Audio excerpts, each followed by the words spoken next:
Hey everyone! Thanks for joining me for a slightly different type of devlog today. I've been wanting to sit down and talk about something I haven't really addressed since Devlog 0. My first game on Steam, Mystic Archipelago.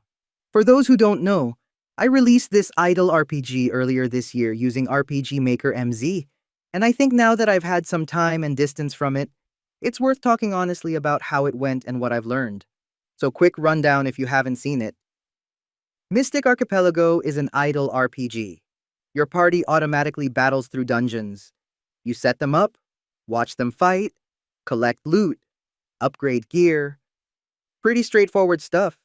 It's got about 20 different enemies across 3 zones, each with different difficulty levels.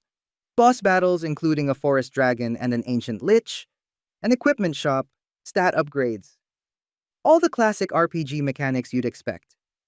And after being on Steam for over a month now, it's sold 36 copies. 36, which, that's not nothing.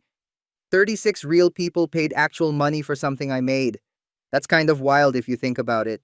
But it's also not what I was hoping for. And I think it's worth examining why. So here's where I went wrong. And I want to be really honest about this. I used every default asset that came with RPG Maker MZ. The sprites, the tile sets, the sounds, the music, all of it came straight out of the box, and at the time, I justified that by telling myself I'm learning the pipeline. I just want to get something shipped. And that was true. I did learn a ton about the shipping process, but what I didn't fully appreciate was that when you search for idle RPGs on Steam, there are hundreds of them. And a lot of them also use default assets. So there was nothing about Mystic Archipelago that made someone stop and say, "Oh, that looks different." Compare that to games that have a really strong visual identity, even simple ones. They have something that catches your eye. Mystic Archipelago didn't have that. It looked like, well, it looked like an RPG Maker game, because that's exactly what it was. The other thing I've been thinking about is the difference between having features and having identity. Mystic Archipelago has features, it has systems, it works. But it doesn't have a reason for someone to choose it over any other idle RPG on the store. I've been doing a lot of thinking about this tension between wanting to ship something and wanting to ship something good. With Mystic Archipelago, I was in a rush. I wanted my name on Steam. I wanted to say I released the game. And I got that.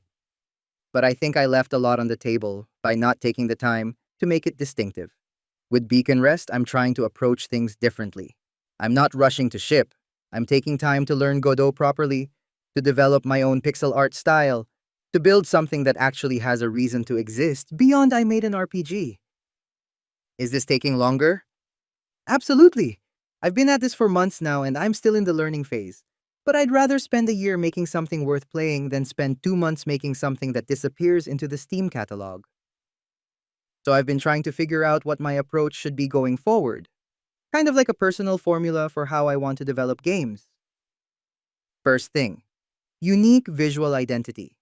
Even if it's simple. Even if it's just 16 by 16 pixel art. It needs to look like something I made, not something I downloaded. Second, I need to be able to explain why my game is interesting in one sentence. With Mystic Archipelago, I couldn't really do that. It's an idle RPG isn't a hook. But you're a lighthouse keeper in 1977 who discovers the ocean has a memory. That's something. That gives people a reason to be curious. Third, I'm trying to find the overlap between what I enjoy making and what actually connects with people. I love cozy games, but cozy by itself isn't enough. The mystery elements in Beacon Rest, the creepy lighthouse setting, that's what makes the cozy parts interesting. I don't really have a dramatic conclusion here. Mystic Archipelago sold 36 copies. That's a data point.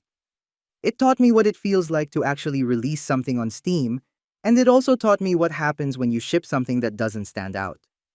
My goal for Beacon Rest is to do better, not to sell 1,000,000 copies.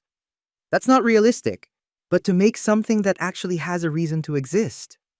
Something where if it only sells 100 copies, at least those 100 people got something unique. If you've been following along on this channel, you know I'm still very much in the learning phase. but I think being honest about where I've struggled is part of the process. Anyway, that's where I'm at. I'll catch you in the next devlog once I've made more progress on the movement system. Thanks for watching.